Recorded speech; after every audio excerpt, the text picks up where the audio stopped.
I purchased my first folding smartphone, the Z Fold 5, in February of this year. I was both delighted and frightened.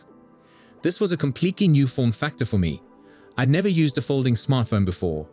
I had used phones and tablets, but I had never used both at the same time.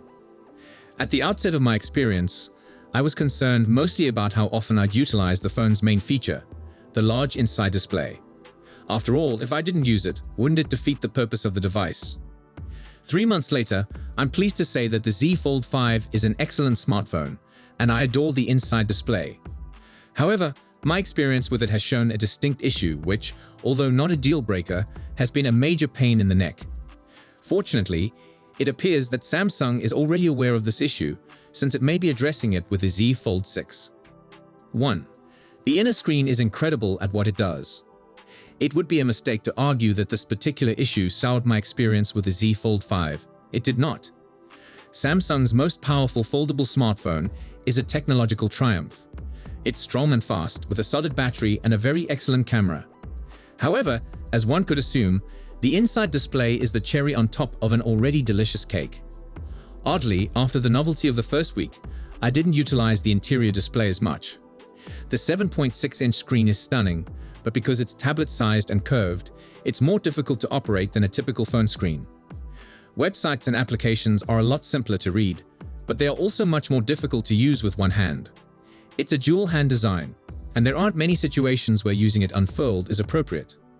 So I was right to assume the Z Fold 5's internal display was a bit of a white elephant, huh? Well, not really. There is no better phone for viewing films while doing housework, for example. Reading manga on the Shonen Jump app is fantastic, and I don't know how I ever read manga without it. The Z Fold 5 has threatened to replace my Kindle Paperwhite as my preferred ebook reader. It's also useful for displaying other photographs and movies. Open the screen to show a photo, and people on the opposite end of a long restaurant table can view it. Sure, the interior display isn't something I use every day, but it doesn't matter because that's not what it's designed for. It is not what you use to scroll through social media feeds, browse the internet, or take photographs. It can be used for those things, but it shines at reading, watching, and sharing. Being so good when I need it is enough to keep me happy. So if the inside display isn't the issue, what is? Unfortunately, this is the exterior display. 2. The outer display lacks attention and polish. It seems to reason that if I'm not using the internal display, I'm utilizing the external one. On paper, it is equally excellent. The 6.2-inch screen uses the same dynamic AMOLED 2X technology as the bigger inner panel and has a refresh rate of 120 Hz. The 2316 by 904 resolution is clean and crisp, and it gets quite bright even in direct sunshine. However, the more observant among you may have already seen the oddity. 2316 by 904 is an unusual resolution. It results in a 23.1:9 aspect ratio, which looks weird on a spec sheet. It is narrow. It is excessively thin, and I could deal with the narrowness if it didn't make the display irregular and unreliable. Using Twitter revealed it at its worst. Hitting the like button was like spinning a roulette wheel. I never knew if I'd like the tweet in question or open a new page. In short, I was missing the like button, and missing it would take me out of my feed and into the tweet itself, which wasn't where I wanted to be. Sure, it wasn't a big deal, but it was bothersome, especially because I dispersed my emotions like candy on Halloween. The videos are even terrible. The internal display is the natural place for videos, but now and again, I just want to view a video without opening up the device. Unfortunately, the Z Fold 5's low aspect ratio substantially compresses films, and vertical space is severely limited when flipped horizontally.